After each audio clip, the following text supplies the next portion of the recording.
본문 말씀으로 무너진 자리에서 약속을 붙들다. 무너진 자리에서 약속을 붙들다 제목으로 말씀 나눌 때에 하나님께서 오늘 이 시간에도 크신 은혜로 함께 하실 줄 믿습니다.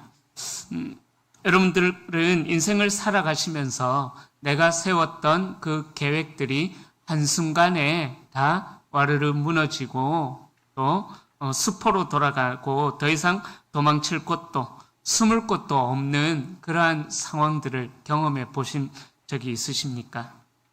그때가 되면은 우리는 잠도 잘 자지도 못하고요.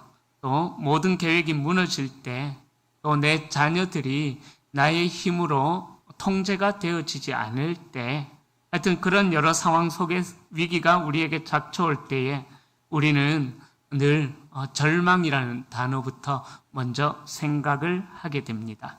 또 더 나아가서 그 절망이 깊어지면 두려움으로까지 나아가게 되고 그 두려움이 더 깊어지면은 또 삶을 포기해버리는 그러한 결과도 만들어냅니다. 러시아의 문호인 레오 톨스토이가 쓰신 그 참회록이라는 책에 보면은요, 인간이 마주하는 실존적인 위기를 이렇게 설명합니다.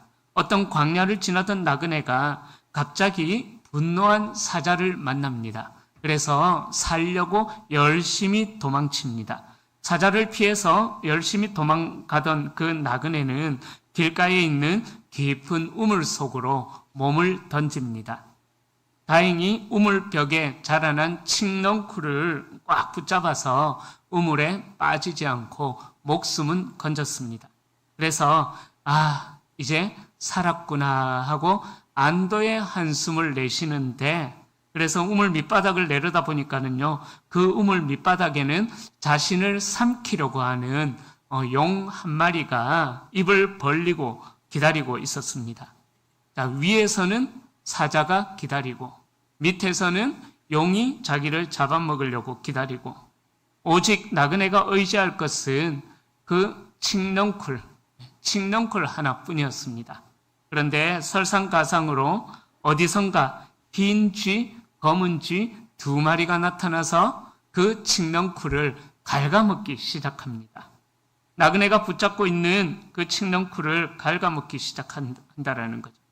자, 이것이 바로 톨스토이가 이야기한 어떤 인간도 피할 수 없는 인생의 절대 위기다라고 참회록에서 그렇게 이야기를 합니다. 사방이 꽉 막힌 우리 인간들의 실존적인 모습이다라는 거죠. 위를 봐도 죽음이고 밑을 봐도 절망이고 내가 붙잡고 있는 그 시간의 밧줄마저도 갉아먹혀 끊어져 가고 있는 상태. 그것이 바로 우리의 인생이다라고 이야기합니다. 오늘 본문에 등장하는 야고보의 상태가 바로 톨스토이가 쓴 참회록에 나오는 그 나그네와 같은 입장이었을 것입니다. 야곱은 우리 성도님들 잘 아시죠? 평생 자신의 이기적인 목적과 또 성공을 위해서라면 수단과 방법을 가리지 않고 자기가 원하는 것을 얻고자 말았던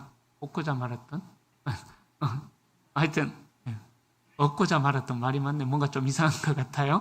하여튼 자기가 원하는 것을 반드시 소유하고 말았던 아주 계산적이고 철저한 이기적인 인물이었습니다. 형의 배고픔을 이용해서 팥죽 한 그릇으로 장자의 명분을 빼앗아 버렸죠. 그리고 아버지의 축복도 빼앗아 버렸습니다. 또 외삼촌 라반의 집에서도 하나님께서 은혜를 주셔서 그런 일들이 일어났지만 자기 계산으로 그렇게 장깨와 수단으로 거대한 부를 축적했던 인간 승리의 아이콘이 어찌 보면 야곱이었습니다. 그런 그가 이제 타양 생활을 접어두고 20여 년 만에 고향 땅으로 돌아가는 길, 바로 가나안 땅의 경계에 도착했습니다. 이제 성공한 주인공으로서 금이 환영하는 그 마음으로 고향 땅으로 돌아가는 그 결정적인 순간에 그 야곱을 두렵게 만드는 청천벽력 같은 소식이 야곱에게 들려옵니다. 바로 자신이 철저하게 기만하고 자신이 상처를 주었던 형 에서가 자신을 죽이기 위해서 400명의 군사를 데리고 자기에게로 달려오고 있다라는 그런 보고를 받았습니다. 에서가 군사를 400명이나 이끌고 왔다라는 것은 20년 만에 돌아온 또 외지에서 성공해서 거부가 된 자기 동생을 환영하기 위한 그런 목적이 아니었습니다. 에서가 끌고 온 그 군대는 야곱의 온 가족들을 전멸시키고 또 자기 집안의 해묵은 그 원한을 피로 갚아버리겠다라는 보복하기 위한 군대였습니다. 뒤에는 또 어떤 사람이 있느냐? 그 라반 삼촌 라반의 집에서 드라빔을 훔쳐서 또 도망을 갔었거든요. 그러니까 방금 전까지 자기를 죽이려고 쫓아왔던 외삼촌 라반이 뒤에서 쫓아오고 앞에는 형 에서의 군대 400명이 자기를 죽이기 위해서 가로막고 있습니다. 좌우는 거친 광야입니다. 도망칠 길도 없었습니다. 평생 동안 야곱을 지켜주었던 그의 일종의 잔머리, 그의 인간적인 꾀, 그가 모았던 수많은 재산과 방어막은 에서의 군사 400명이라는 거대한 현실 앞에서 아무런 쓸모없는 지푸라기처럼 변해버렸다라는 것입니다. 오늘 우리 역시 야곱처럼 내 힘으로 도무지 해결할 수 없는 에서의 군사 400명에 맞닥뜨린 그런 현실 앞에 서 있는 분들도 있을 것입니다. 심히 두렵고 답답하여서 영적인 공황 상태에 빠진 분들도 있을 것입니다. 내가 의지했던 그 세상의 모든 것들이 다 잘려져 나가버리고 내가 믿었던 방어막마저도 무너져 내려버려서 인생의 막다른 골목에서 신음하고 계시는 분들이 있을지 모르겠습니다. 오늘 말씀은 자신의 모든 잔꾀와 방어막이 처참하게 무너진 그 자리에서 야곱이 어떻게 하나님의 사람으로 다시금 거듭나게 되는지 우리에게 분명하게 보여주고 있습니다. 야곱은 무너진 자리에서 자신의 계산, 자신의 잔꾀를 내려놓고 하나님의 말씀, 자신에게 주신 하나님의 약속을 붙들었다라는 사실입니다. 그때 하나님의 약속을 붙들었을 때 막혀있던 사방이 열려지게 되고 하나님의 생명을 경험하는 기적의 자리가 되었다라는 사실입니다. 오늘 말씀을 통하여서 우리 역시 내 손의 능력을 의지하였던 그런 모든 어리석음을 깨닫고 또 회개하고 우리의 인생의 무너진 자리에서 신실하신 하나님의 약속을 다시금 신뢰하며 나아가는, 그래서 우리에게 말씀하신 하나님의 약속을 다시 움켜쥐는 그러한 영적 전환, 회복의 시간이 될 수 있기를 축원합니다. 자, 첫 번째로 오늘 본문에서는요, 나의 계산을 버리고 하늘의 은혜를 바랄 것을 말씀합니다. 오늘 말씀은 인간이 위기 앞에서 얼마나 쉽게 하나님의 은혜를 망각하고 자신의 잔꾀로 돌아가고 있는지를 적나라하게 고발하고 있습니다. 우리 1절과 2절 말씀 다시 한 번 더 읽어봅니다. 야곱이 길을 가는데 하나님의 사자들이 그를 만난지라. 야곱이 그들을 볼 때에 이르기를 이는 하나님의 군대라 하고 그 땅 이름을 마하남이라 하였더라. 자, 가나안 땅의 경계에 들어선 야곱에게 놀라운 사건이 일어납니다. 영적인 사건이죠. 영안이 열려져 가지고 바라보게 되는데 하나님의 천군 천사가 거대한 군사를 이루어서 자신을 사방으로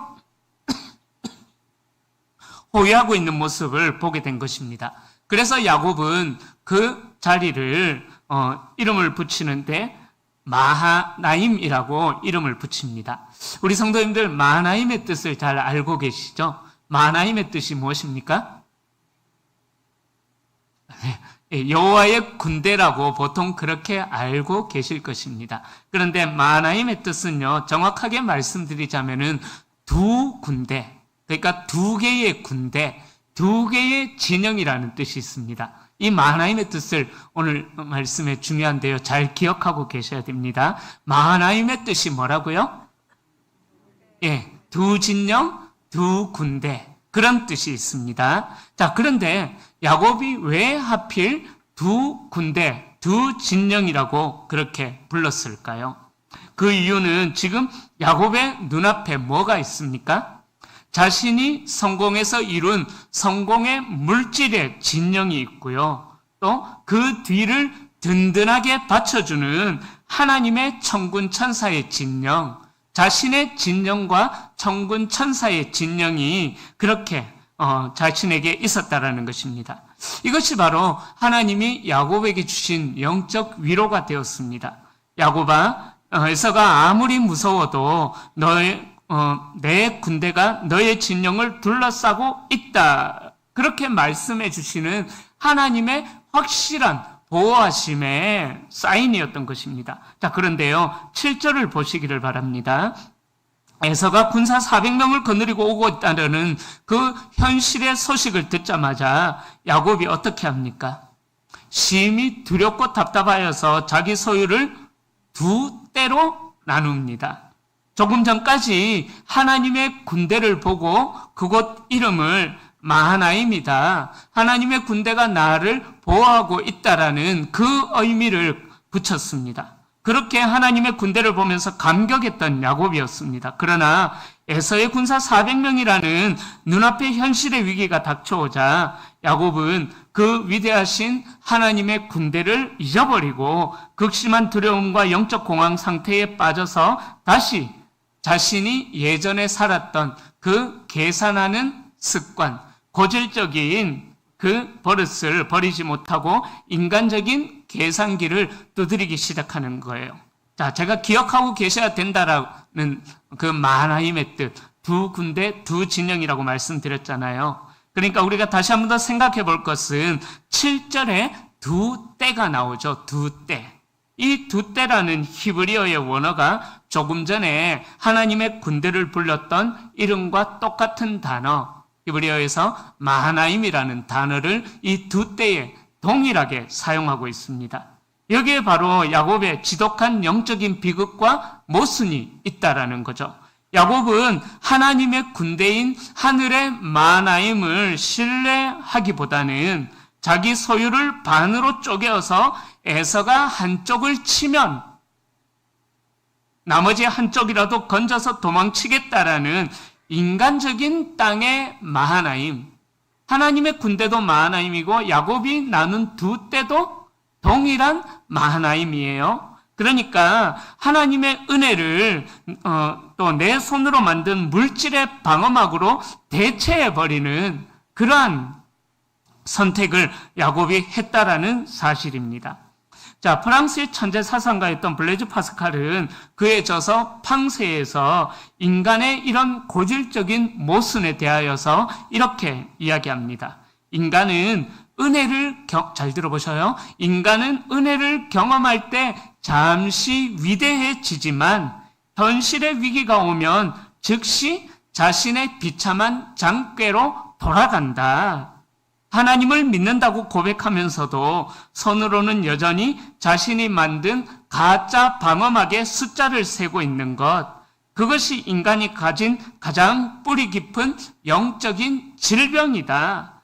인간은 자신이 세운 방어막이 철저하게 짓밟히기 전까지는 결코 전능자의 구원의 손을 의지하지 않는다. 파스칼이 이렇게 놀라운 통찰을 합니다. 그러니까 위기가 닥쳐올 때 그때 그 사람의 신앙이 드러나게 된다라는 거죠. 그렇게 철저하게 짓밟히기 전까지는 결코 전능자의 구원의 손을 의지하지 않는다라는 이 파스칼의 말을 우리는 기억해야 합니다. 오늘 이 자리에 앉아 예배하는 우리 성도님들의 모습도 혹시 이 야곱과 같은 모습이 있지 않을까요?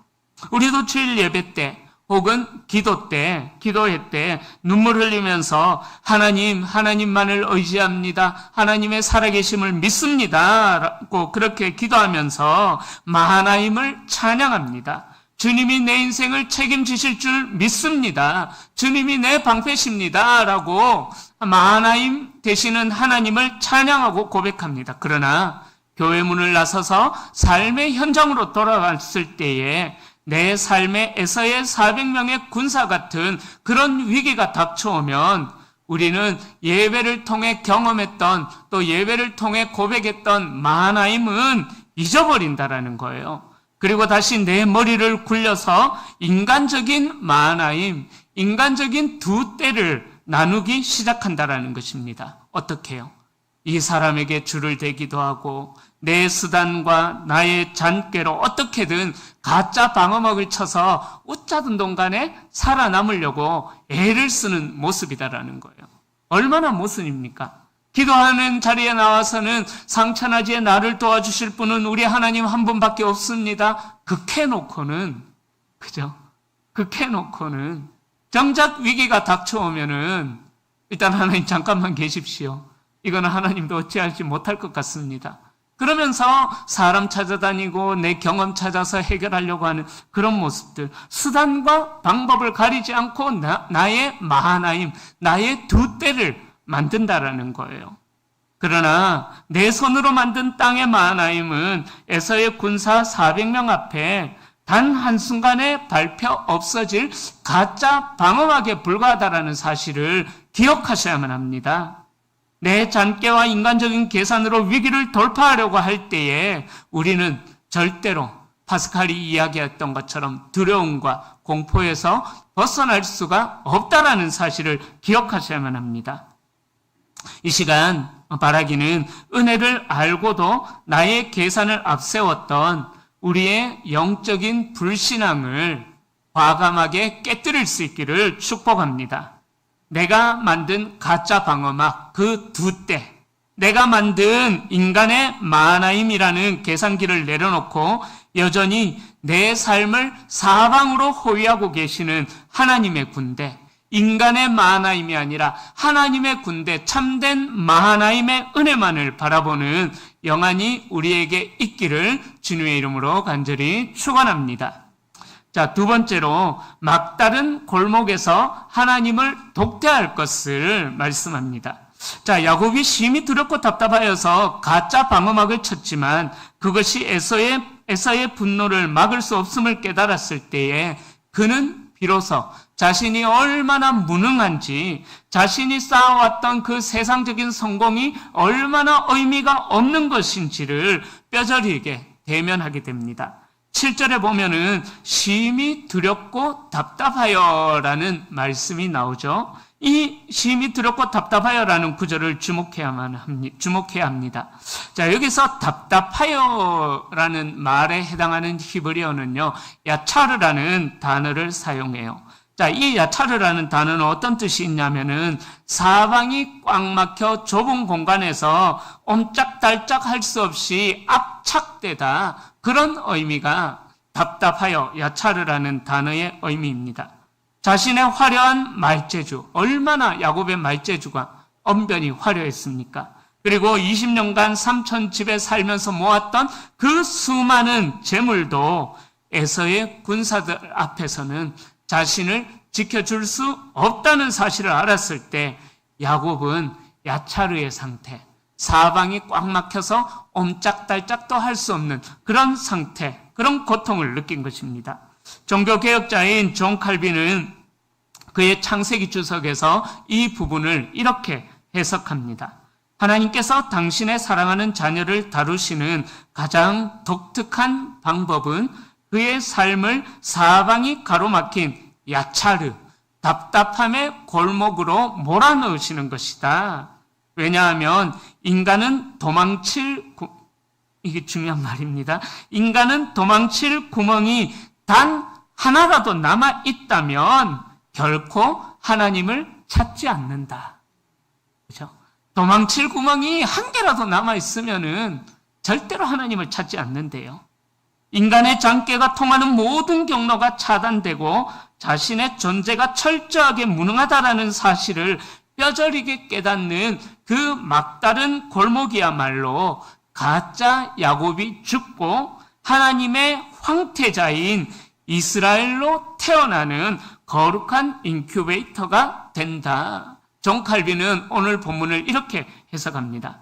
성도님들, 야곱의 인생에서 가장 고통스럽고 답답했던 그 순간이 사실은 그의 인생의 가장 복된 순간이었다라는 거예요. 그가 이런 야차르의 상황에 몰려지기 전까지는 얼마나 자기의 화려한 말발을 의지하고 장꾀를 의지하면서 다른 사람들을 괴롭히는 그런 삶을 살았지 않습니까? 그렇게 자신만만하면서 살아가던 야곱이 야차르의 상황이 되어버리니까는 그제서 하나님을 바라보기 시작했다라는 것입니다.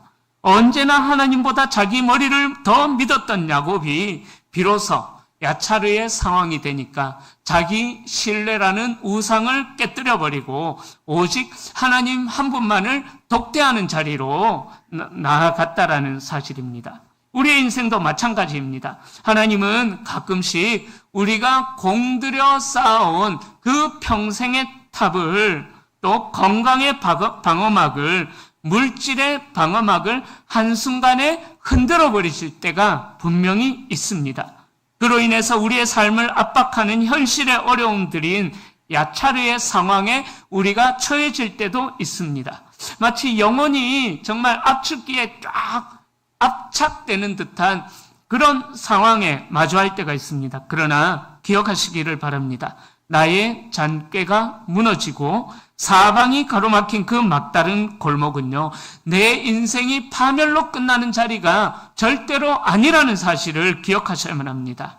그 자리는 내가 야차르 압축되어지는 그 상황은 내 힘으로 인생을 살 수 있다라는 교만이 꺾여지는 자리가 되는 것이고요. 나의 존재의 철저한 무능력함을 인정하는 자리가 되는 것이고요. 오직 온 세상의 창조주이신 하나님 한 분만을 독대하도록 만드시는 하나님의 거룩한 초청장이 된다라는 사실입니다. 만약 우리 성도님들 중에 지금 사방이 가로막혀서 야곱처럼 심히 두렵고 답답한 밤을 보내고 계신 분이 계시다면 그 고난의 밤을 낙심의 밤으로 지내지 않기를 축복합니다. 하나님께서는 지금 여러분들의 장꾀를 끊어내시고 계시는 중이시다라는 사실입니다. 그렇게 나를 보호해 줄 것 같았던 가짜 방어막이 무너진 그 자리에서 나의 무능력함을 솔직하게 고백하면서 오직 내 인생의 유일한 구원자 되시는 하나님 한 분만을 정직하게 대면하는 거룩한 독대의 시간으로 나아가는 저와 우리 성도님들이 될 수 있기를 축복합니다. 자, 마지막 세 번째로 나의 무능을 깨닫고 하나님의 말씀, 하나님의 약속을 신뢰할 것을 말씀합니다. 자, 그렇게 자신의 무능을 깨닫고 막다른 골목에 선 야곱이 마침내 행한 위대한 신앙의 도약이 9절부터 12절에 나오는데요. 야곱은 자신의 계산을 멈추고 하나님의 약속을 양손으로 잡고 기도하기 시작합니다. 우리 9절과 12절 두 절 말씀을 함께 읽어보겠습니다. 야곱이 또 이르되 내 조부 아브라함의 하나님 내 아버지 이삭의 하나님 여호와여 주께서 전에 내게 명하시기를 내 고향 내 족속에게로 돌아가라 내가 내게 은혜를 베풀리라 하셨나이다. 12절이요. 주께서 말씀하시기를 내가 반드시 내게 은혜를 베풀어 내 씨로 바다에 셀 수 없는 모래와 같이 많게 하리라 하셨나이다. 자, 야곱의 기도를 보시기를 바랍니다. 자, 그의 기도는 자신의 의로움이나 자신의 공로를 내세우는 기도가 아니었습니다. 야곱은 하나님, 내가 하나님 앞에 이만큼 살았으니까 나를 도와주십시오라고 말할 자격이 없는 사람임을 야곱은 스스로가 너무나 잘 알고 있었습니다. 자신의 힘을 의지하면서 살아왔기 때문에 하나님의 도우심을 구할 그런 상황조차 되지 않는다라는 것을 야곱은 너무나 잘 알고 있었던 것입니다. 그래서 그의 기도를 보면은요, 철저하게 하나님의 말씀과 하나님의 약속에 근거하여서 야곱은 기도하고 있습니다. 하나님, 제가 가나안 땅으로 돌아오고 싶어서 온 것이 아니지 않습니까? 하나님께서 전에 나에게 명령하셨지 않습니까? 너의 고향으로 돌아가라. 내가 너에게 반드시 은혜를 베풀 것이다 라고 말씀하셨지 않습니까? 하나님께서 가라고 하셔서 왔는데 왜 형 에서가 400명의 군사를 이끌고 저를 죽이러 오고 있습니까? 하나님, 저는 모르겠습니다. 하나님이 책임져 주십시오. 그렇게 하나님 앞에 부르짖고 있다라는 것입니다. 자기의 현실을 하나님 앞에 그대로 내어놓고 또 약속의 말씀을 붙들고 야곱은 기도하고 있다라는 것입니다. 특히 12절의 기도는 야곱이 경험한 영적 절정의 기도가 됩니다. 우리 12절 말씀 다시 한 번 더 읽어보겠습니다. 주께서 말씀하시기를 내가 반드시 내게 은혜를 베풀어 내 시로 바다에 셀 수 없는 모래와 같이 많게 하리라 하셨나이다. 자, 야곱은 지금 에서의 군사 400명이라는 현실의 칼날 앞에서 20년 전에 베델의 광야에서 자신에게 찾아와 주셨던 하나님의 그 신실한 약속의 말씀을 방패로 삼아 들고 서 있는 것입니다. 하나님, 형 에서가 지금 나와 내 처자들을 다 죽인다면 하나님께서 약속하신 내 씨로 바다의 모래처럼 많게 하시겠다라는 주님의 약속은 어떻게 되는 것입니까? 그러므로 하나님, 당신의 이름과 당신의 명예와 당신의 약속을 위해서라도 오늘 밤 나와 내 가족을 형 에서의 손에서 건져내 주시옵소서. 야곱은 그렇게 철저하게 하나님의 말씀에 의지하여 기도하고 있는 것입니다. 자, 기독교의 사상가인 폴 트루니에는 인간이 위기 속에서 붙잡아야 할 진짜 가치가 무엇인가 이렇게 이야기합니다. 인간이 만든 모든 피난처는 폭풍우가 치면 가장 먼저 무너지는 모래성이다. 인간이 위기 속에서 낙심하는 이유는 붙잡을 진짜 약속이 없기 때문이다. 그러나 영원히 변치 않는 약속을 소유한 자는 사방이 가로막힌 감옥 속에서도 절망하지 않는다.